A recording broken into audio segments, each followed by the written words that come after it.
पल पल न्यूज से मैं हूं आपके साथ नदीम अकरम। लगातार जो है हम हिजाब के मसले पर बने हुए हैं।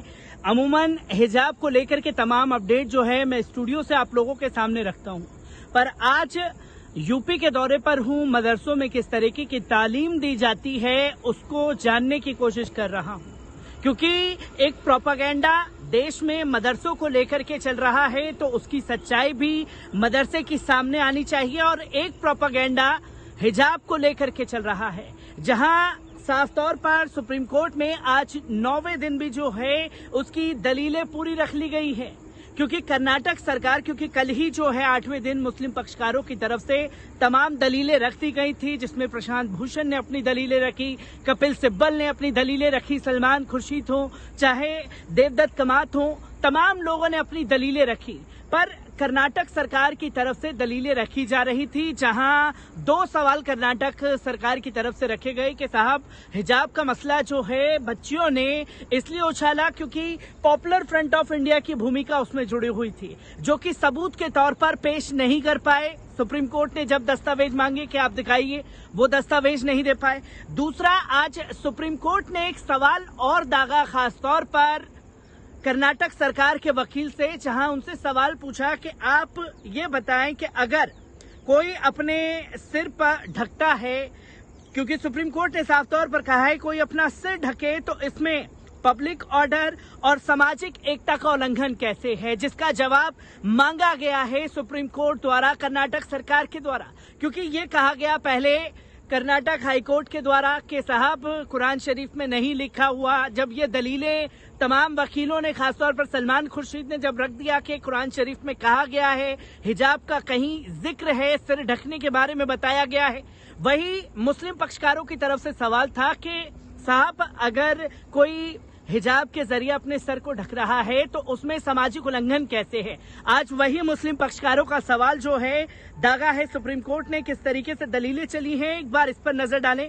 सुप्रीम कोर्ट में आज भी हिजाब मामले पर सुनवाई हुई है। इस मामले में आज सुनवाई का 9वां दिन था।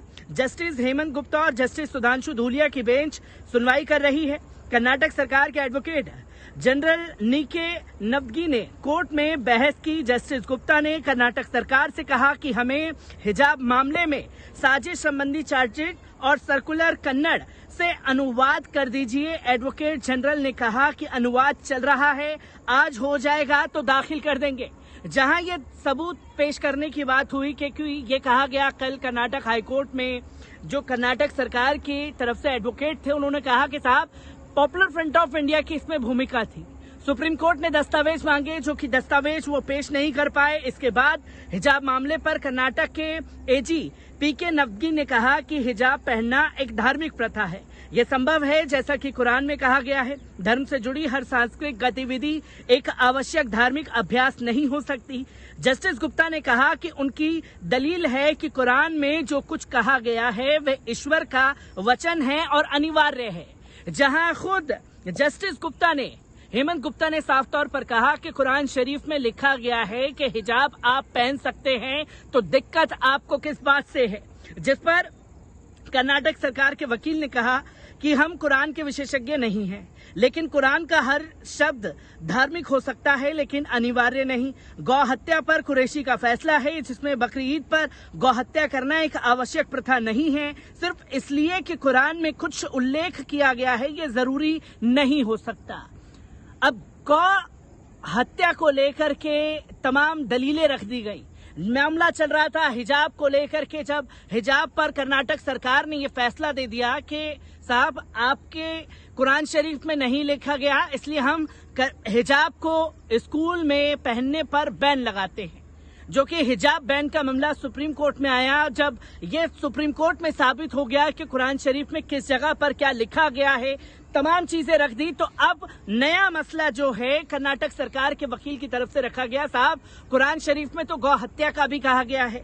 इस पर जस्टिस गुप्ता ने कहा कि कुरैशी फैसले में जो कहा गया है कि गौ हत्या अनिवार्य नहीं है, क्योंकि बकरी का एक विकल्प दिया गया है। मुस्लिम पक्ष ने कहा है कि इस्लाम में 5 पहलू अनिवार्य हैं, ये तौहीद के तहत आएंगे, इसलिए इसे पहनना मुस्लिम महिलाओं के दायित्व का हिस्सा है। जो हम जानना चाहेंगे कि तौहीद किस हद तक जरूरी है, एजी ने कहा कि ये अनिवार्य नहीं है। हमारे यहाँ बड़ी संख्या में माँ और बहनें हैं जो हिजाब नहीं पहनती हैं। फ्रांस या तुर्की जैसे देश हैं जहाँ हिजाब प्रतिबंधित है। हिजाब नहीं पहनने वाली महिला कम मुस्लिम नहीं हो सकती क्या? अब बात ईरान की, तुर्की की और तमाम अरब ममालिक की, मुस्लिम कंट्रीज की जाने लगी है, जिस पर जस्टिस गुप्ता ने साफ तौर पर कहा कि हम देश में हिजाब के मामले को सुलझा रहे हैं। दूसरे देश में क्या होता है हमें उससे कोई लेना देना नहीं है। जिस पर जस्टिस गुप्ता ने कहा, मैं पाकिस्तान में लाहौर हाई कोर्ट में एक जज को जानता हूं। वहां वे भारत आया करते थे। उनकी पत्नी और 2 बेटियां हैं। मैंने कम से कम भारत में उन छोटी लड़कियों को हिजाब पहनने हुए कभी नहीं देखा। पंजाब में ज्यादा मुस्लिम परिवार नहीं है। जब मैं यूपी या पटना गया तो मैंने मुस्लिम परिवारों से बातचीत की है और महिलाओं को हिजाब पहनने नहीं देखा है, क्योंकि ये साबित करना जरूरी है कि हिजाब जबरन मुस्लिम बहन बेटियों पर थोपा नहीं जा रहा। उनका फंडामेंटल राइट है, वो पहनना चाहती हैं तो वो पहने, अगर नहीं चाहती हैं तो ना पहने। इस पर एजी ने कहा कि शायरा बानो ने 3 तलाक केस पर सुप्रीम कोर्ट में कहा था कि ऐसे कई धार्मिक समूह हैं जो विभिन्न प्रकार की पूजा करते हैं या धर्मों, अनुष्ठान, संस्कारों आदि पर बात करते हैं। 25 और आर्टिकल 26 का भी जिक्र इसमें किया गया, जिस पर एजी नदवी ने कहा कि इस्लाम में बहुविवाह एक अनिवार्य प्रथा नहीं है। उस मामले में एक मुस्लिम व्यक्ति ने 1 से अधिक पत्नी वाले इस प्रतिबंध चुनौती दी थी कि 1 से अधिक विवाह वाले व्यक्ति स्थानीय चुनाव नहीं लड़ सकते। इस्माइल फारूकी मामले में ये कहा गया था कि मस्जिद में नमाज अदा करना एक आवश्यक या अभिन्न प्रथा नहीं है, अभ्यास चाहे किसी तरीके से हो।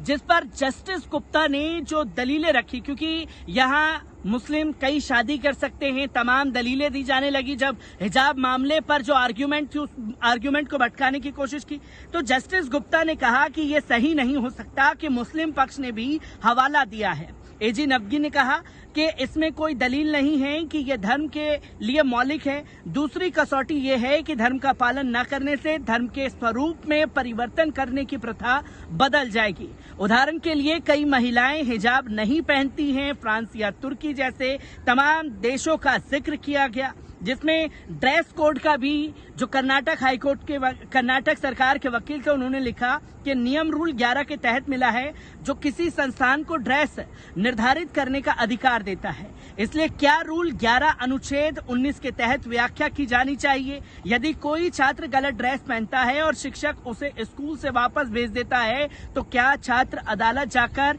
कह सकता है कि अभिव्यक्ति की स्वतंत्रता का प्रतिबंध है? जिस पर जस्टिस धूलिया ने कहा, हो सकता है कि कुछ स्कूलों में यूनिफॉर्म ना हो तो आप उन्हें कैसे रोक सकते हैं? फिर कहते हैं समानता और एकरूपता के लिए नदवी ने कहा, जहां वर्दी नहीं है वहां हिजाब या किसी पर भी बैन नहीं है। यहां तक कि स्कूल के ट्रांसपोर्ट या स्कूल परिसर में भी हिजाब पर बैन नहीं है। ये प्रतिबंध सिर्फ कक्षाओं में है। सभी सरकारी स्कूलों में सरकार द्वारा निर्धारित एक ड्रेस है। कर्नाटक पहली से ही 10वीं तक के छात्रों को मुफ्त यूनिफॉर्म प्रदान करती है। जिस पर जस्टिस गुप्ता ने कहा कि अगर कोई हेड स्कार्फ पहनता है तो वे समानता के अधिकार को प्रभावित कर रहा है। नदवी ने कहा कि अगर स्कूल कहता है कि हम इसे प्रतिबंध नहीं करते हैं तो हम नहीं रोक सकते, क्योंकि एडवोकेट जनरल ने कहा कि दलीलें पूरी होने के बाद राज्य सरकार की ओर से एएसजी केएम नटराजन ने बहस की। नटराजन ने कहा, मैं स्पष्ट करना चाहता हूं कि हिजाब हर राज्य में कोई प्रतिबंध नहीं है। जहां उन्होंने खुद ही कहा कि देश के कई राज्यों में हिजाब जो है वो प्रतिबंधित नहीं है। जहां कर्नाटक सरकार के जितने भी वकील हैं वो अपनी दलीलों को रख रहे हैं।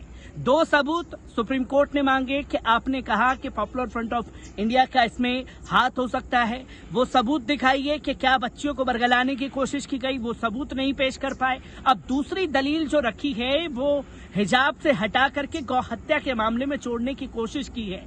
जहां सबूत मांगे जा रहे हैं तो तमाम तरीके से इस्लाम में क्या लिखा है क्या नहीं लिखा है बरगलाने की कोशिश की जा रही है सुप्रीम कोर्ट के जजों को।